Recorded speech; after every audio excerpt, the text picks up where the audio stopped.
Welcome back. It's Swing Pass. I'm Adam Ruffner. That is Evan Lepler. Every week, it feels like we're ready to put more coffin nails in certain teams' playoff hopes, and yet they come rising back from the dead. And in the most epic of fashions, it was New York being the latest team to resuscitate their playoff hopes. Double overtime win against their fiercest rivals from DC last Saturday. Brian Jones said it first. I think we've all been kind of reverberating it throughout the week. The best New York DC game we've ever seen. Like that was it, man. Like that felt like such a good culmination point and just lends into not only their interpersonal or interdivisional, I should say, rivalry, but like this 2025 season as a whole. It's just it continues to bend into places that are so unforeseen and dramatic and just fun to watch. Yeah, I think my opening thought this week, was it the best New York DC game? There have been a lot of great New York DC games. I mean, they've played 10, 15 one-goal games in their history, and they've all been great. It was definitely the craziest New York I think DC most game dramatic. ever. Maybe most dramatic is how I might choose to requalify it a bit, but I still maybe choose just best. It was. But here's the thing that I think I overlooked, and I think it's easy to overlook in the wake of the crazy, is that it was just a really huge season-changing, season-defining, season-rescuing win, as Dan Hilton said, for the New York Empire. Like, they were on the brink of disaster in so many ways. And they were on the brink so many times late in the game, but they were also on the brink early in the game because they did not start that game well. They were broken before they completed a pass. They just looked off, and they've looked off for stretches all year long. And the fact that they didn't get broken after the first point in the second quarter, they tried to get broken a bunch of times, but ultimately they were not broken after the first point of the second quarter. And the guys that stepped up for them, it's just a really good sign in the trajectory department for this New York team. And you think about it now, like they're one game out of a playoff spot, and they've got their 3 games remaining at home. No one else has that advantageous of a schedule. Now, they're not easy games because there's no easy in the East Division right now. But I think just, we focus so much on the crazy, and I do want to get into the crazy with you, Adam. I do think it's worth starting with, like, New York. Yes, they're 4-5. They're, 5 games in the loss department behind Boston. But I think the question coming out of this week in the East, because Boston is going to be the 1 seed. After their 2 wins in Canada, they're not going to be caught. They were great wins. They hung on. They were very close to losing both games, but they won them. So they're on their way to hosting the East final. And then there's that 5-team pack at the bottom, 2 of which are going to make the playoffs. If you think about it as, who does Boston not want to play in that East Division title game? And you think about it team by team, I think the team at the top of the list is a rising, returning from the dead New York Empire. Are they returned from the dead, though? I guess that's my kind of exasperated prevailing question after it. It's like, it was such a good win. I totally agree with you. And yet they're washed up on the beach, choking out water, and they're at 4-5. Like, they're still on life support. They're still, to the points that you were making, very, very mistake prone. Like, there were multiple times where it kind of felt like, New York's letting go of the rope here against DC. They had that heart of the champion. They continue to rally back. Playoff Jack, makes an appearance after being bothered by a hamstring and injuries throughout the first half of the season. Seeing him rise up to his potential, I think rings that bell of what you're saying of, like, this is a New York team you don't want to match. Like, I was kind of trying to write about it in the power rankings this week. It's like, when you see that Jack Williams, John Randolph, Calvin Brown, Solomon Rushmeyer-Bailey, even a down game Ben Yot offensive core forming up in clutch moments, it still has that Empire shine to it. It still has that beating heart of a team that's won 3 titles since 2019. Yeah, talking to Anthony Nunez and Matt Stevens last night in preparation for Friday Night Frisbee when they take on Toronto this week, Nunez said something interesting. Just like the whole culture for the Empire has shifted this year, because in the past, like they were a team that obviously had high expectations, and when things weren't going well, they would get angry, and like that anger fueled them. And this year, they've tried to like steer into joy and talk about how we're still playing frisbee with our friends, we're still having fun. And I think Nunez told me like, now we still have a bunch of old guys on our team that'll get angry, but like the culture of the young guys, it's just different. So they're kind of leaning into that a little bit, and I'm closer in the age to the old guys and the young guys, so I kind of identify with like letting that frustration fuel you as opposed to just like the laissez-faire, even keel demeanor. I don't know which one is better. I just know how I kind of identified as an athlete and would view it. But it's a shift for this New York team, and I think it like is different for Nunez and Matt Stevens as well because they're more the old school dynamic from a leadership standpoint. But yeah, I mean, they found something in the second half. And were they on life support? I would argue after the fourth quarter and really the second half against DC at DC that they were, because they were not really competitive down the stretch in that game. They were injured, they were banged up, but they're starting to get healthier. They're expecting Oliver Chartok back in the lineup this week. And they got a Toronto team that, yes, they lost to on the road in a close game, but it's a shorthanded rush squad, and New York's feeling the good vibes after a miraculous win in so many ways. And we should dig into just like what was your favorite, most absurd thing that happened in the second half or overtime or double overtime of Saturday's New York DC game? Because we could really have a draft and make like 30 selections. I think my favorite unicorn moment was maybe the Andrew Roy backhand huck in stride in the second half. I mean, what, he takes 2 hucks a game and he's going to pull that one out? Like, I don't know. You mean two hucks? You 2 hucks a season? You Yeah, mean? sorry. I mean, 2 hucks a season. He pulls it out in that game, but it like reminds me of how in baseball they always used to talk about how Ichiro would try to just hit singles, but he could hit a home run if he really wanted to, pretty much in any plate appearance. That throw reminded me of like, is Roy just like holding out on us? Does he have this diabolical mid range game? Is it the new disc? Who knows? I just loved that little wrinkle in the second half, but I think if we're actually being serious, oh man. Which was your favorite travel call, Adam? I'm curious. Oh, we're not gonna get into the ref talk. Oh no, that'll eat up the entire episode. I'll plead the fifth there. I don't know. I think what I loved most, and I said this to a couple people throughout the week, is that there was a moment in that second double overtime where my analytical brain completely shut off. I stopped thinking about what does New York want to do here? What does DC need to do to adjust? How are the offenses feeling? I just kind of turned my brain off and let the dramatic moments sort of wash over me. I mean, that whole ending sequence with both teams just being gassed. They've used both timeouts. They're running out in transition. Everyone's trying to pick somebody up in the absolute frenetic atmosphere.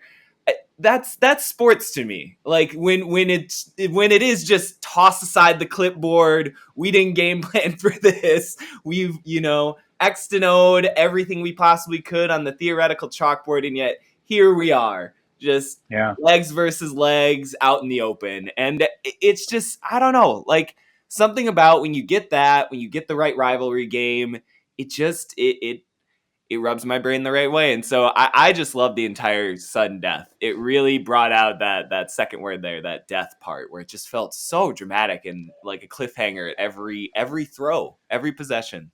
Yeah, we talk a lot about DC's depth, and rightfully so, but they were exposed a little bit and also just endured bad luck in the double overtime because, they didn't have Christian Boxley all game long. He was out.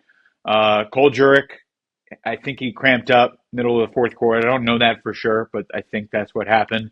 And then Tymon gets absolutely drilled by Yacht in a play that got Yacht ejected, rightfully so. Um, Yep. Yep. and, those three guys are probably DC's three most important downfield cutters, facilitators. Obviously they got a good balanced offense, but like on that universe point, when they had the chance to break, there's no Boxley, no Jurek, no Tymon, and they're not short on talent, but I think not making excuses, but like that's just a reality that DC had to deal with in that game and down the stretch. But yeah, I mean, Aroy had the great throw for the Huck late in regulation. I think I wrote a play by Yeah. play of it, Yeah. and It it was all in the still second blurs half. I don't together. even know if it was in the fourth Um, quarter. but Aroy also had a really bad swing in double OT that was costly, and I I was thinking about like I still don't know how the Empire don't score their second chance in double OT when Jack got fouled within 10 yards of the end zone and has the disc in the middle of the goal line. Like, what percentage of the time the teams score when they have the disc centered on the goal line in the UFA? I wish we had that exact number because maybe I'm off, but I feel like it's got to be 95%. And And then yet, with the disc in the hands of Jack Williams, you'd think it'd be like 99%. And yet, you're right. Uh, it didn't happen, and DC had another chance, could not convert. I mean, Jacob Cowan just had the disc thrown right to him by Hayden Downey, and then like Cowan's catch on that set up the game winning goal from Randolph to Jonas. That was incredibly clutch. I mean, that's his best play of his career. It's not even close. And he's a rookie and his career is young. But, like, man, what a play in that moment when both teams were totally gassed. And, I mean, that was nearly Calvin's second Huck turn in double OT. yeah. But, listening to your quote in the Tuesday toss about how Cowan just knew Calvin was going to put it up, I think it speaks to what we've been talking about, the dimension that Calvin Brown has added to the Empire since he started his career here in New York. It's just, he's a different kind of thrower, man. He gives a confidence to the six other players that he's on the field with in a way that, I don't know, five other throwers in the league might do, three, really, if we're being honest, because he's just so multidimensional, not only in his ability, but I think in those moments of making everyone know, I have the green light. I'm going. We're pressing this downfield right now. And look, we could sit here and talk about some of the throwaways, but his value so far exceeds them. And I think you see that in moments like that, where his throw elevates Cohen to make a career play for himself in his rookie year. I truly believe that Calvin Brown was a springboard to that moment for Jacob Cowan. And to all Cowan's credit, you're right. I mean, that fadeaway catch, again, in the complete pandemonium, everyone is just fatigued beyond fatigue. And And to, it really looked like JR threw it away, when he had oh Jonas man, by the oh, front cone. when he threw that worm burner at Sam Jonas. Ooh. I mean, how about Sam Jonas too? He's been not so quietly been the really consistent presence, getting blocks for this New York defense that's been in complete transition after its dynastic run the past several seasons. I mean, we've harped on it before on this show, but this New York defense is completely new in terms of its personnel in 2025. I think they've struggled at times to really slow down the opposition when they need to. And yet against DC, they provide enough pressure to get the win in double overtime. And I think players like Jonas, Sam Alston, some of the younger guys that are stepping up, having come back from injury, being fully healthy, they're making a big difference. And I think you see that confidence building week to week, that coverage string where they can trust each other and they're not just kind of isolated on their own islands, focusing on one-on-one matchups. I think you start to see that more and more. And hey, they were without Marquez Brownlee this last weekend. They get him back this week. That's going to be a huge addition. I think he's just going to galvanize the building confidence that they're already kind of generating off of this win. And they get their last 3 games of the season at home, where they've lost once since 2019. So history is still on their side. We'll see if they can really harness it. Yeah, and that's Twice, why. twice. Sorry, they lost at their Yeah, Rhode Island or their New Hampshire venue. wrong New England state, Adam. Sorry, yeah. Hartford, Connecticut. There we go. There, I know you think Rhode Island and New Some Hampshire and some Vermont place are that the all the Patriots same. claim as a regional possession. Yeah, When the Patriots win a championship, they take the trophy to the state capital in each of the 6 New England states. is that That is that hasn't a happened real in a while. fact? Yeah, of course. Ugh, Of course. exhausting. Yeah, I wanted to mention Tristan Yarder, his block in single overtime when it looked like the Breeze were going to go up by 2. Um, I asked Matt Stevens on Tuesday morning, and I didn't write about it because it was hard to write about, but I wanted to talk to you about it here. I asked him about the decision to pull to start to start the first overtime, which allowed them to receive to start second overtime. But that surprised me. And what surprised me even more was that he kind of used it as 50-50. So he didn't even make the choice. He basically let the captains decide. And that kind of blows me away. Like, we have seen teams successfully choose to pull at the start of overtime, and I understand the argument, but I think barring crazy weather conditions, I would always choose to receive to start single overtime. Do you disagree? Does that surprise you as much as it surprised me? It's a gamble, and I mean they discussed it on the broadcast as well. And by the way, fantastic announcing from Dan Hilton and Brian Jones. I felt like they were the two perfect people suited for that broadcast, and just really elevated it towards the final stages. But they had the same questions, and I think we're all right to be skeptical. And on the back end, it's easy to look back and say, well, that was the right gamble. But yeah, I think that when you go into that scenario, you always got to be thinking we want the first possession and to especially be able to bleed the clock a little bit in a first overtime. But when you make it to sudden death and suddenly you are receiving, you look like a brain genius. And, were it not for the fact that I think each team had 2 turnovers minimum in the sudden death period, Yep.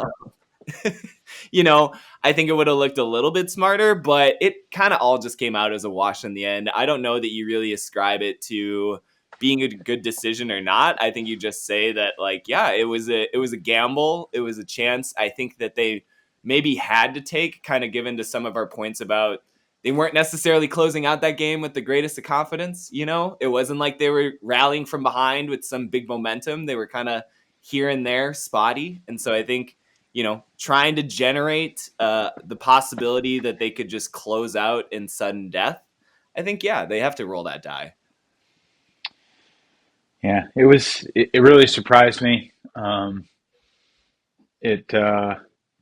remember when Toronto chose to pull maybe a while back, maybe this is like 7, 8 years ago, and I think they were the first team that chose to pull at the start of overtime, and it ended up working out, and they won in double OT. And like when I played Frisbee, I always liked to start on defense, get your defense out there, try to make Me something too. happen, put the pressure on the O. But in relatively calm conditions, with the UFA overtime rules being what they are, I was surprised that they did it, and I was surprised that neither Nunez nor Stevens kind of took ownership of it, and I'm not like critiquing them for it. They just trusted their guys to do what they thought was best from a captain's perspective, and they're a very collaborative leadership group, and they ended up winning the game. It was wild in a lot of different ways, and from the DC perspective, Yes, I wanted to it, flip it it, real it, quick and ask you some it DC questions. it's a huge missed opportunity, right? Like they had a chance to kill New York. They had a chance to sweep the season series for the second straight year. They had a chance to win without some of their better players and kind of show to themselves that they can beat a good team, you know, with their depth. And they were very close to doing so, but just not quite cool and calm enough. They ended up getting the disc back after Jeff Wodach's hammer overthrow with that was the crazy. Did he call a timeout? Did he not call a timeout? And man, that's we could do an hour podcast on just that play alone and what happened with the official. And but No, thinking no. just from I'm with you. Just from the DC perspective, like they just weren't as crisp offensively as we've been used to. And it was a lot of their reliable guys like Wodach and Roy that made big errors in big moments. I mean, Aiden Downey was playing his second game as a member of the Breeze, and he had some good moments, but he also kind of got caught flat footed with a high stall, didn't know what to do, and basically just handed the disc back to them in the red zone on double overtime universe point. So I still think DC is going to be okay, but they got a tough schedule down the stretch with two games against Boston. I know they have at Philly, and they also have Montreal at home. So they got two home games, two road games, and they're tied with Philly. But right now, Philly has the tiebreaker, and yeah, it was a missed opportunity for DC. I still think they're going to be okay. And, as crazy as it sounds right now, I still feel like the most likely East Division playoffs is the three teams that were in it last year: Boston, DC, and New York in some order. But we'll see. I mean, do you think Philly or Montreal or Toronto can crash this East Division playoff party? I mean, absolutely. I don't have any sense of what to expect in 2025 anymore, but I Fair, tend to fair. agree with you. I think that the Titans are kind of showing their, playoff pedigree. Like, there's a reason why they are kind of suddenly floating to the top as we turn towards the home stretch of the schedule. This is what these teams do. This is why they're perennial playoff teams. And I just think it's going to be interesting to see if there can continue to be this in quote unquote inversion of the narrative where Philly maybe gets one more win against DC, or they pick off Boston, or if Montreal can kind of figure out how to reorient themselves after a couple of tough losses. I just, Yeah. And I don't just to know be how much. clear, Yeah. Philly is currently in second place, and they Yeah. have three of their last four at home. They're taking So care of the business. the Phoenix, well, I don't know if I'd go that far. They took care of business at Pittsburgh, but they didn't take care of business the previous weekend in Montreal or Boston by any means. It. I am fascinated by Philly. I feel like we've kind of fallen off. They've kind of fallen off our radar a little bit. Just as they lost four in a row, and then they beat a Pittsburgh team that woof. The Thunderbirds still really continue to struggle. Uh, I'm really rooting for Philly. I want to like their finish as much as I like their start. I'm skeptical of the trajectory that they're on right now relative to their East Division cohorts. But, I think the East Division playoffs would be more interesting if Philly's involved. Uh, but I'm not confident that they will be. And yet, if they can hold serve at home, they're going to be in. If they can win 3 out of 4, they're making the playoffs. I just don't like their matchups beyond their top 2 to 3 players on either offense or defense against the other potential playoff teams in the East. Scott Heyman, Sean Mott having fantastic years on the Philly offense. Nate Little, I think, deserves some all defense consideration in 2025 for the way he's been an end of quarter solution near the buzzer, for his just presence in the deep space as a big. But they, even against Pittsburgh before they went on that run, they were having some trouble separating from the T-Birds. And I just Mm-hmm. think that the Philly back end, the Philly depth is still so young. When they didn't have the Grossbergs this past weekend, they just sort of continually over rely, I think, on Heyman and Mott to produce on offense. And it's, I think, becoming increasingly easy for opposing defenses to game plan against that. They can kind of say, okay, Mott and Heyman are going to fill up on their statistical calories, and then we're going to figure out how to force turnovers elsewhere in this offense. And I think Yeah. that's what you kind of saw during their 4-game losing streak, where they were just having trouble matching up one-on-one against some of the other top teams in the East. Now, they could take care of business at home. When Philly's had a set of expectations and it's felt like they've had a little bit of an advantage is kind of when they go belly up or turn a little bit into the Coldbirds. Again, that's kind of what happened this year after their 3-0 start. It was like, all right, let's get on the Philly bandwagon. And then we had to get off of it for about a month. And now they're in second place, to their credit. And that's kind of what I mean by taking care of business. They had a 4-game losing streak, but they're righting the ship, or trying to. And I think that shows a little bit of a turning the page for this franchise. But now comes the tough part. Like, can they close out the end of a schedule? And I don't know that we've seen that yet. I mean, even when they qualified for the playoffs in 2022, it was kind of a little bit due to scheduling quirks and backing in a bit. Like, can they really carry momentum into the playoffs in 2025? I don't know. But I don't know anything about this East Division. I still feel like Toronto might be the third best team, but they're 2-5 and they just can't play defense. So as good as that offense is, they can't slow anyone down. And they're sort of having a similar issue that the Oakland Spiders had during their 2-game losing streak, which is that the Toronto offense likes to play such a fast-paced shootout style that it forces the defense onto the field so quickly that by the end of games, they're just fatigued and can't slow down the opposition. I mean, that's what happened against Boston. Boston just did not stop scoring for 4 quarters.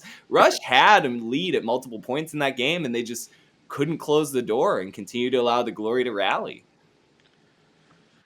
Yeah, that's a really good point. And I think that's something we don't talk about enough in the game management department. Like, yeah, you love to score quickly and get it over with, but at times you do need to give your D line a chance to rest and a chance to catch its breath on the sideline and watch the game and hydrate. And in some such situations, it's better to score in 90 seconds or 2 minutes than it is to score in 30 seconds. And I think that's something to keep in mind. Certainly tomorrow night in New York when the Rush play against the Empire, like, I mean, Toronto's going to need to do some things defensively against New York to be able to have a chance to win this game. And they're going to be missing, all their U24 guys. So it's an interesting dynamic. I kind of segued us off track as I tend to do. I want to get your thoughts on DC before we move on to Boston's road trip and the Montreal double overtime game and everything else that happened up in Canada and around the league. What are your takeaways from the DC perspective from Saturday's insanity in New York? I mean, to your point, yeah, they were really missing their top receivers. Cole Jurek came into the game leading the league in receiving yards per game, the most productive receiving talent in 2025. And obviously, without that ball mover in the overtime and second overtime frames, it just led to a short circuiting of this DC offense that, again, I think when we see it operating as it was at times in last weekend's game, at times when Downey's injected into the lineup especially, it looks like a top 5 unit. The consistency is gone, which is so strange to say for a team that has been top 3, top 5 in offensive consistency for like the past 4 seasons straight. I just, it's hard to diagnose other than the occasional injury, the quarter where they can't seem to find their rhythm. It kind of gets back to, I think, something we've touched on over the years, which is, does DC have a problem of many? Do they have too many options at times where they can't consolidate and simplify in certain points of the game and just feed somebody who's hot, feed the hot hand? I think, especially when they don't have Jurek and Timon, who were having good games, I think, up until the points where they slowed down due to injury or whatever else. They don't have players who love the spotlight, and that's both a credit and I think at times we see a detriment. They can't sort of lean on Rowan at the end of this game. There isn't somebody who just emerges and kind of carries them over the finish line, and I think that's tough in an East bracket where you need those finishers in these week after week of tight games. Yeah, defensively, they definitely missed Miles Grovic, who Oh, yeah, also yeah, yeah. Thank was you. gone, went Great to point. Spain, and I mean he had the best D of the season that wasn't a D when it was called for a phantom foul a couple of weeks ago, and I mean, yeah, he's just such a force out there that I mean, it's kind of crazy to look at the numbers and be like, DC only had 4 blocks in, you know, 58 minutes of game time. I'm saying the double overtime point was 5 minutes long. That's probably not even giving it enough credit. Like for a DCD line that kind of prides itself on making things happen, you know, New York had 3 drops in the game, obviously some throwaways as well. I couldn't believe Ben Yot had such a poor throw at the end of regulation with a chance to throw it to the end zone. And I mean, how many times have we seen New York come up big at the end of games just against DC in that situation? And let alone the fact about the end of the first overtime when Jack Williams had the disc in his hands with the clock at 0 and then threw it and scored. I mean, we haven't even mentioned that craziness. Uh, and like, I think I tried to write this in the toss. Like, even though there's a screenshot where Jack has the disc in his hands with the clock at all zeros, doesn't necessarily mean the officials got that wrong because of the mechanic that they are taught to adjudicate that situation. They're watching the clock, and once it's zeros, then they're looking to find the disc, like the play clock in the NFL. It drives me crazy. I don't think that's the way we should do it, but that is the way it's done, both in the NFL and in the UFA in these situations. So, you know, it's just a tough break for DC. I identify with Thomas Owen, the acting head coach in Lauren Boyle's absence, running onto the field. And he didn't get it off. He didn't get it off. And he was right. They didn't get it off, but they called it good. And that's how thin of a thread New York's season is hanging on right now. But, like, sometimes in sports, a team gets a break like this and uses it, and then they're in the finals. Like, Yeah, I wanna pause there. I don't think New York has quite earned that reputation in 2025. I know that they've talked about it to you through the toss, but I think that they've shown that there's a lot of weak spots that I think opponents can still capitalize on. I mean, it wasn't like they just rallied and shut out DC. It was touch and go. They needed a clock error. They needed multiple overtimes. Like, they're here, but that clock situation might end up being the tuck rule of the 2025 UFA season. unfortunately, there are a few calls that could probably file into that category. But I wanted to kind of branch away. We've been talking on New York for a moment. We've talked on Boston just a little bit, touched on Toronto. I wanted to maybe talk a bit about Austin as well as what's happening out in the West. Austin improves to 7-0. They look slotted like they might get the first seed home field playoff game for the South Division Championship with how they're performing, and just every other team in the South Division having 3 or more losses at this point in the season. What's sort of your read on this Seoul team? Like, how high is their ceiling? What do you sort of see when you shift from watching what's happening in the East to seeing the Seoul just succeed in the South? Where are you at with Austin? Yeah, I mean, the more I commented on it and thought about it last week, they're the Indiana Pacers. They're good. They're a playoff team. I don't think they're a championship contender, but I didn't think the Pacers would have 2 wins in the NBA Finals as they get ready for Game 6 tonight as we record Thursday afternoon. I think the Soul are in the best position they could be to have a chance to host the South title game and get back to championship weekend. And they've got a chance to do it. At the same time, I'm still not sold. I'm not sold on their offensive Unintended? efficiency for sure. And, pun not intended. Ah, Um, I'm not that clever, missed unfortunately. opportunity. Sorry, Yeah, I bud. know. Like the DC breeze. Um, I, I I'm looking forward to seeing them in person for the first time this year, a week from now in Atlanta. Although I've been told that they're not going to be the best of themselves for that game. They're going to be missing some good players, which really sucks because I was hoping to see them give Atlanta their best shot. And my sense is that's not going to happen. That doesn't mean they can't compete in this game, but that makes me feel a little bit less confident that they have a chance to really win the game for sure. And then to go to Carolina the second day of a back to back is going to be a tough challenge. So look, they're 7-0 right now. They are one of three undefeated teams in the league. They deserve that recognition. They also only beat Houston by 2, and they only beat LA by 1. And those are both one-win teams. And I think it's reasonable to be skeptical.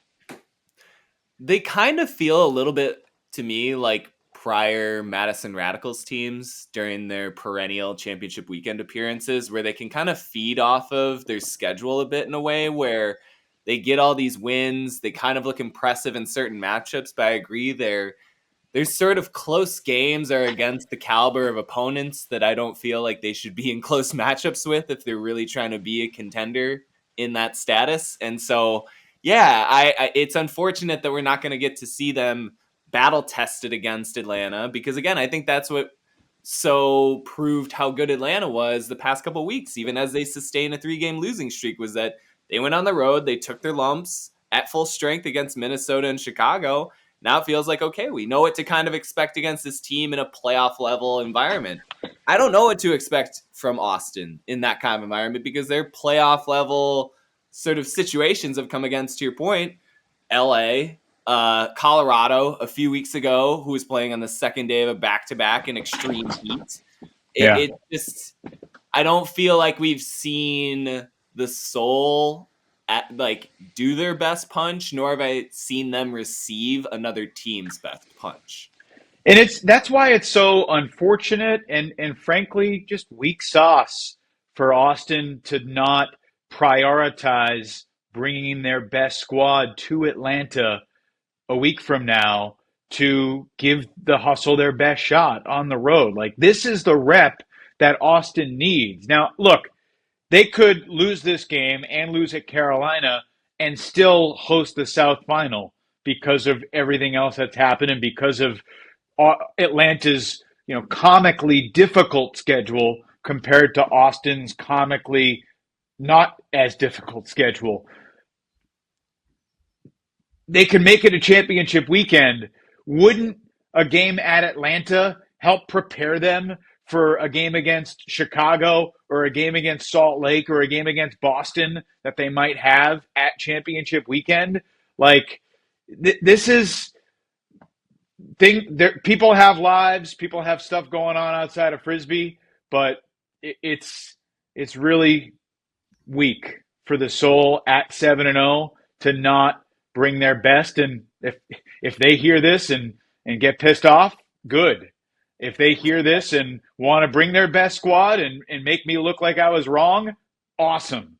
I hope the Soul show up ready to compete a week from tomorrow night in Atlanta because the sources I've got have told me that they're not going to be at their best, and I want to see them at their best.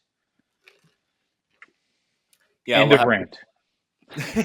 Well, they've showed up in every game so far. That's why they're 7-0. But I tend to agree with you. I think they could struggle from the softness of their schedule later on in the season, and especially if they have a week off. Meanwhile, whoever wins the first round matchup is already kind of carrying momentum into that South Division final. And I feel like that's what we've seen Atlanta endure at home in the past 2 years of South Division playoffs, where they've lost that divisional game at home because they're a little bit colder than the team challenging them. I feel like, ironically enough, the Soul might be setting themselves up for a similar fate. But, I think in the interest of time, I want to move on a bit from the South. I'm sure we'll touch on that after this weekend and setting up for week 10. But I wanted to shift a bit to the West. We've got a Salt Lake team that's won 6 in a row since dropping their season opener at Atlanta against the Hustle.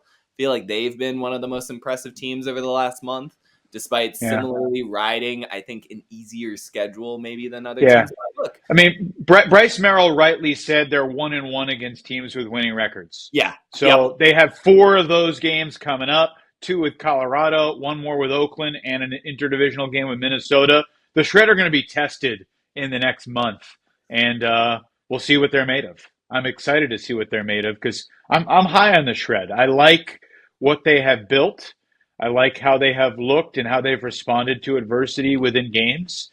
Uh, but I really like because of that schedule, Colorado has the 2 games with the Shred, but then their next 2 toughest games are against Seattle, home and home. Now, the Cascades are good enough to beat Colorado, but with what we've seen this year, Colorado certainly has a lot more to play for going into those games.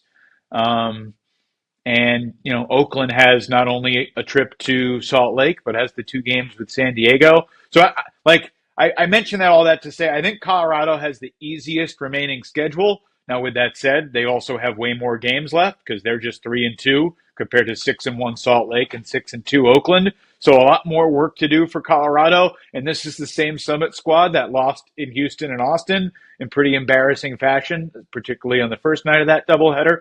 So I'm wary of putting all of my chips behind the Summit right now. But I think this West Division race is going to be awesome. I'm so excited for next Friday night when Salt Lake plays Oakland again. I'm really excited for the 2 weeks after that when Salt Lake plays Colorado. It's ramping up out west, and those are going to be playoff caliber games in the regular season, every single one of them.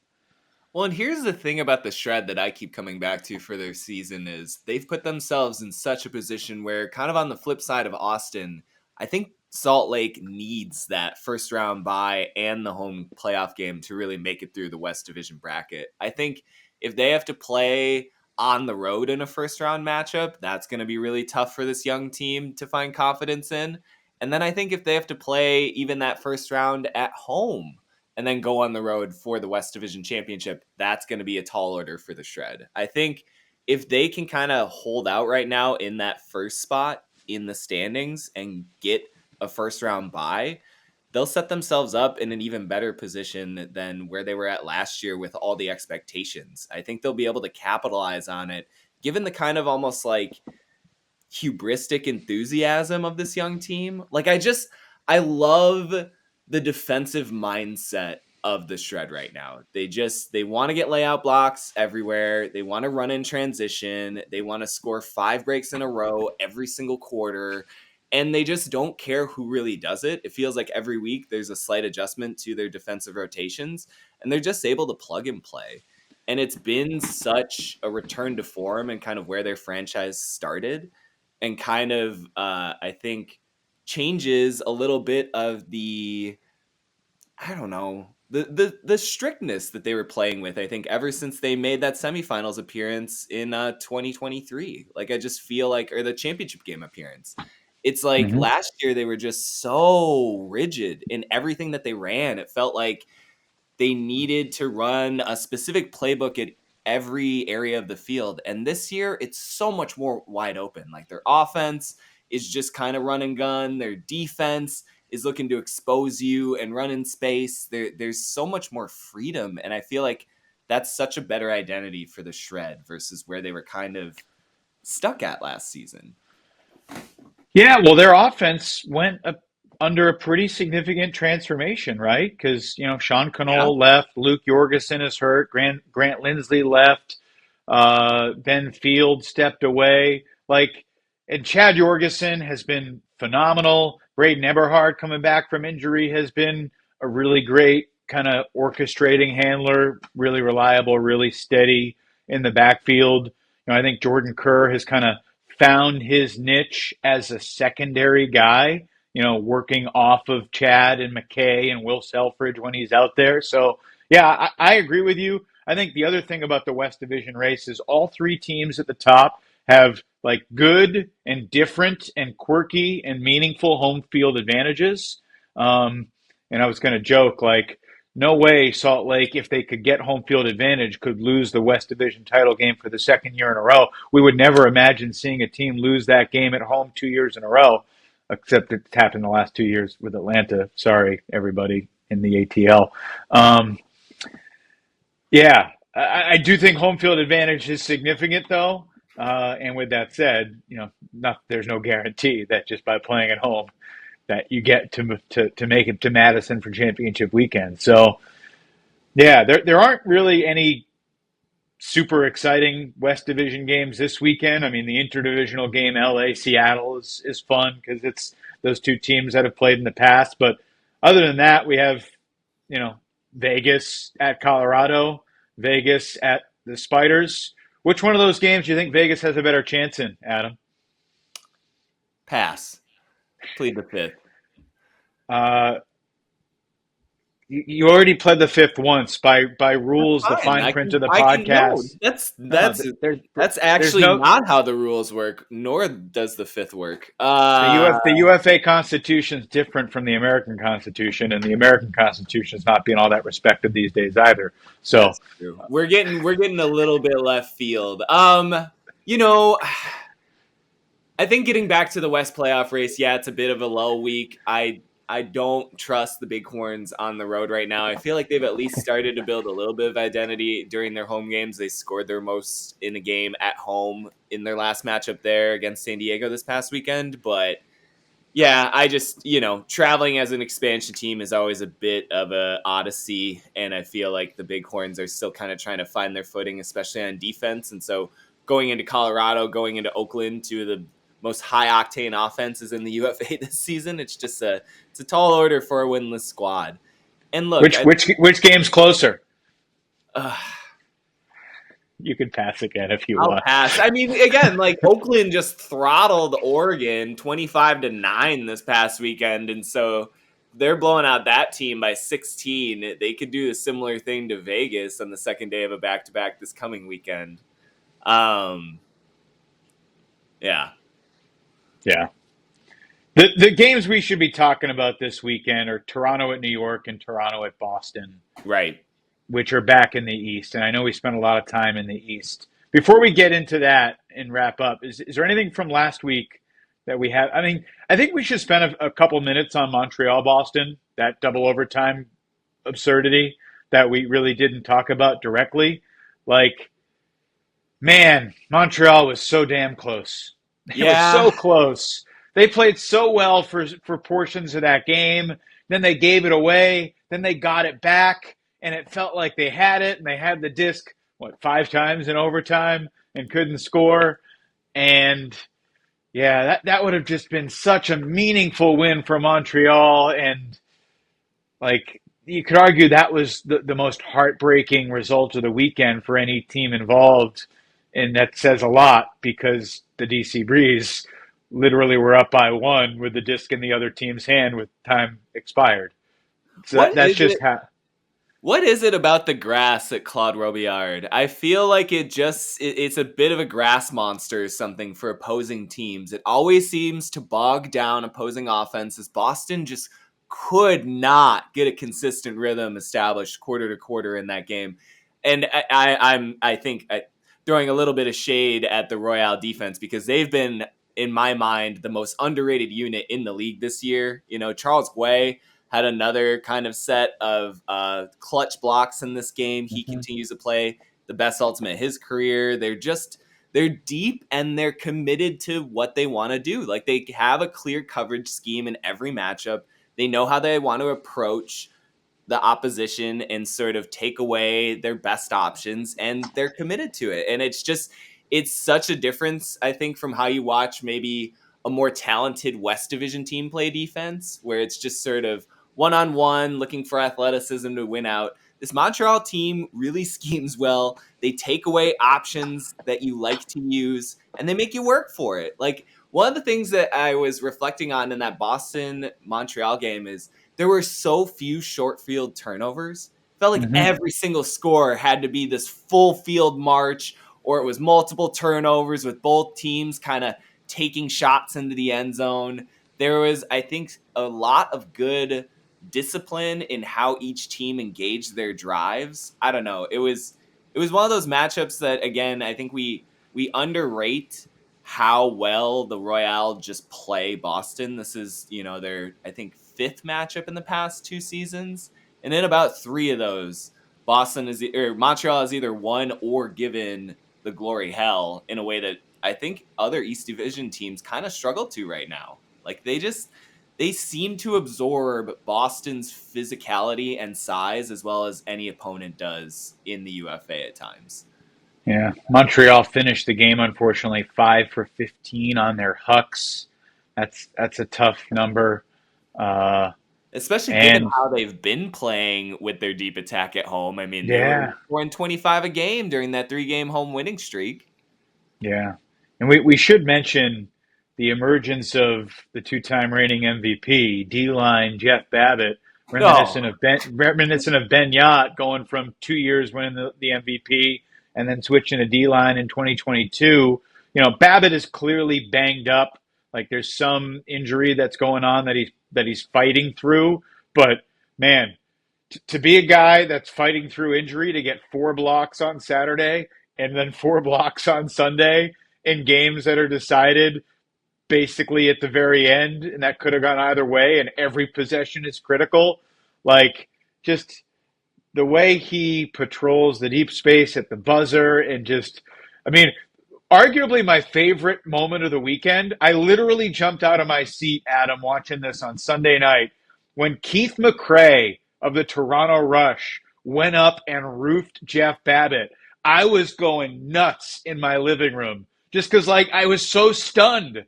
And like, oh, Jeff Babbitt is human.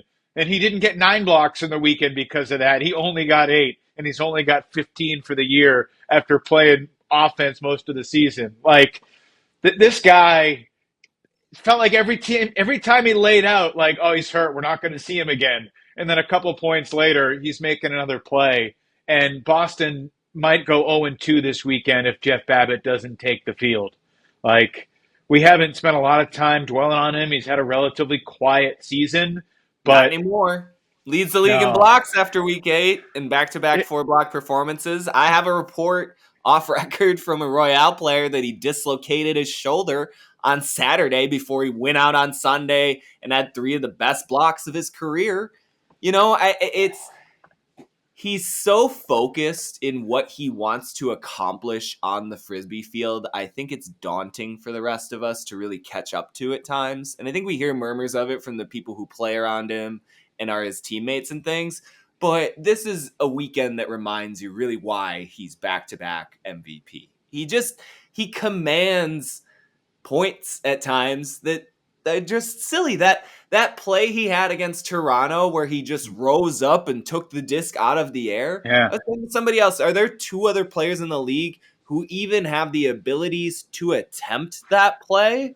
I mean, he's I just mean, sitting underneath his. genuinely, no one comes to mind. Like, Yeah. I don't think I mean, anyone I else in think the league makes that play. I think Orion Cable might be able to. I think Halsmeyer might be able to, but I I don't know. I mean, he just Yeah, rises up like 40 inches out of nowhere. He's a snake in the grass in the hucking lane. It's just an yeah, absurd play. And he just makes that. I mean, he's a beast. He's a beast. yeah. He's suddenly the best defender. You know who he starts to remind me of? Ed Reed from the NFL, where it's just his all around intelligence combined with his athleticism is such like a Hall of Fame level that he just kind of does video game stuff that no one is even really considering yet on the field. Like he's just mapped out plays that he's going to make in a way where other people aren't even seeing those angles. I mean, that late game block on Karklin's. Karklin's Yeah, is open. Karklin's is wide open. He's been one of the best scorers in the league in that exact position. It's a hammer coming in over the top. And Jeff just, he reads it like a book from 20 yards away and then makes a shoulder high layout, again, on a reportedly dislocated shoulder.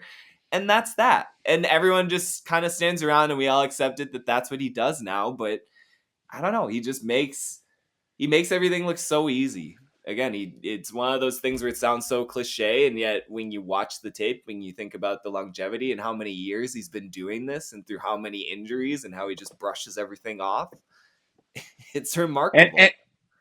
and and I don't know if it's and yet or in addition, the auxiliary point is the Glory O line was pretty good without him. Yeah. Like in a way, it opened up space for Toba and Orion. Calvin Stoughton had a fantastic weekend, Oh, definitely his best performance of the he's such an season. unfair addition. He's now doing this thing where he kind of sit QB spies in the lane a little bit. He'll sit back and then he'll just use his like turbo feet to jump the lane and start a like 3-throw fast break into the end zone. He's his addition to this Boston team might prove to be what makes them a championship team by the end of the year, but he's so good. Yeah, and he produced. He was clutch. I mean, 9 assists, 4 goals, 3 blocks in the 2 games, with a ton of yards as well. This Boston team, like they were a point away from losing in Montreal and no longer being undefeated, and coming off a loss, who knows if that impacts the result on Sunday. And Toronto's offense was certainly sizzling at the start of that game. I mean, it was 16-15 at halftime on Sunday after the final score was 16-15 in double overtime the day before. That's bonkers. Like that's ridiculous. And that also speaks to why Ultimate is so fascinating and fun, and you never kind of know what you're going to expect on any given day. And from, you could have 50 goals, you could have 20. But man, Boston getting out of that weekend the way they did, they're off this weekend and get a little bit of a breather, and they should be the best version of themselves going forward. Hopefully Babbitt can get a little bit more healthy. Not off They're this going to get. weekend. They play Toronto. Oh, you're right. I'm sorry. It's okay. We'll edit that out, right? I wanted to flip it over to Toronto because again, they have a top four Sure. offense this season. They're a phenomenal team to just watch. I feel like they're a top 5 must see TV as far as the 2025 season. I mean, Blasman, Karklands, James Lewis. There's so much offensive firework and playmaking potential. My guy Keith McRae. Yeah, Babbitt McRae Roofer. continues to make out of the box plays. I feel like once a week. Ty Barbieri is streaking all over the place. They're a fun team. They're 2-5. They've got to go on the road at New York, at Boston this coming weekend. How do they avoid going to 7 losses after week 9? Talked to Coach Jamie Millage yesterday, and he's been dealt a tough hand because they've had a different group out there pretty much every week. It's been something of a revolving door, and they're, in his words, they're like a handful of points away from being 7-0, and they also could be 1-6, 0-7. Like it's just been a lot of close games and a lot of moments that maybe haven't gone their way, and I think they kind of recognize, perhaps even more so in retrospect, that building in all these international dudes into your group, it's hard to get results, especially in this division. They're adding in a new guy this week. I don't know if you're familiar with what's his name, Josh East, I believe is his name. Another Clapham guy who teammates with Connor McHale in Great Britain. He's now playing for the Rush, and he's never practiced with them. He'll meet most of his teammates before the game, and like that's not a great recipe for success. But that's what Toronto has chosen to do, to add a little bit more firepower to their roster. And it's going to be interesting to see, Adam, like in the wake of this year, assuming Toronto can't sweep this weekend's doubleheader, and if they go 1-1, they're 3-6. That's going to be really tough as well. They do have 2 games at Montreal. They beat Montreal pretty good, but playing at Montreal is different than hosting Montreal, especially when the Royale are on the second day of a back-to-back.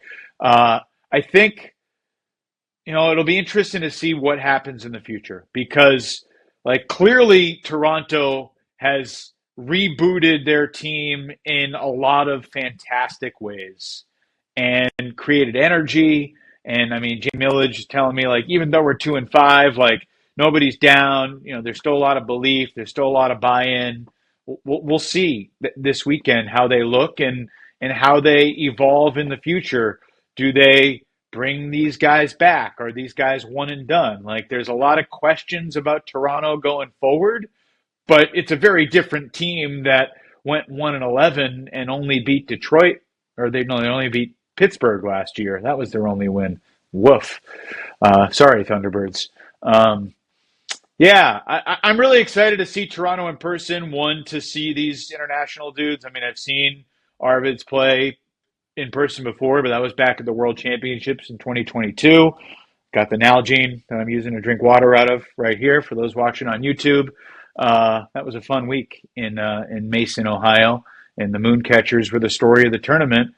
And the international guys are going to be the story of the season, whether it's Arklands and Blasman and Abelteens and McHale for the Rush. Toba DeCrana might very well be the MVP. Don Desmarais might be the MVP for the Chicago Oh, he's been Union so as good. they get rolling. Like, the international dudes are unbelievable. I said to maybe to my dad as I was watching a game with him over the weekend of one of the Boston Montreal games, just like the way Toba accelerates for disc. I was talking about this with Brian Jones, and he's like, "Yeah, that's European Ultimate players. You know, they just don't have the depth over there. So, like, the best strategy isn't possession preservation; it's shoot it to your dudes. Yeah. So, like, those dudes have so much experience winning those one-on-ones or one-on-twos, and the way they make plays near the sideline or accelerate DeCron is into a unfair right greatest. now. DeCron is unfair right now. Like he is dog walking every single one-on-one matchup. It's the least fun four-quarter coverage of anyone in the league right now. He's starting up field, then dragging his opponent back into the handler set, sometimes running give and goes, and then releasing downfield and beating everyone out. It's just he's on a different level this year. And yeah, every single European import this year feels like a top 30 player. It's just Little, it was a little over a week ago that I got an email response from Tobe, and I think I got it like after the Tuesday toss deadline, so I didn't publish it. But I was asking him about his success in the game they played a couple weeks ago, and he's like, "Well, I think I scored the majority of my points in the fourth quarter. So I think the answer is simple. In my opinion, my conditioning is better than almost anyone guarding me. So I keep going in the fourth quarter, and my defenders can't." And we saw that in both games over the weekend. On the second day of a back-to-back, in the second half, like, the Rush went into that fourth quarter needing to create some sort of pressure, and they just couldn't stop the Boston offense with Toba leading the way. Obviously, Orion was unreal in the first half of that game, just completely taking the Rush defense to the woodshed. But it was Toba. I mean, the yardage and the efficiency and the highlights. Yeah, he made a big statement with his play this past weekend. But as he said in the post-game interview on Watch UFA TV with Theo Wan, the difference this weekend in the Rush Glory game on Saturday, no Toba. He's playing for Belgium in U24 Worlds in Spain. So the Glory are going to have a slightly different look. They do have a Toronto team coming on the second day of a back-to-back, but Toba's a real important guy for that Boston offense, and we'll see how they fare without him because there's no one else on that unit, despite how good Orion and Calvin and Sadok and Carapella have all been. There's no one that has the gravity of Toba DeCrana right now in the Glory jersey. I will say Carapella has been playing like Alan Laviolette light this season. He's been one of the best continuation strikers in the league. I don't know if it's the new Frisbee or just his development. He's added about 10 to 15 yards to his throwing range reliably, and he's just a difference maker, allowing Toba and Orion to, I think, play a little bit more freely in their system. And just one more final note on Toronto. Number I keep coming back to.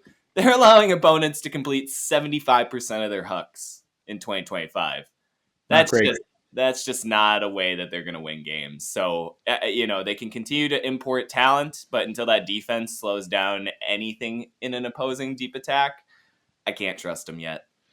Yeah. Flyers lead the league in huck percentage, 76%.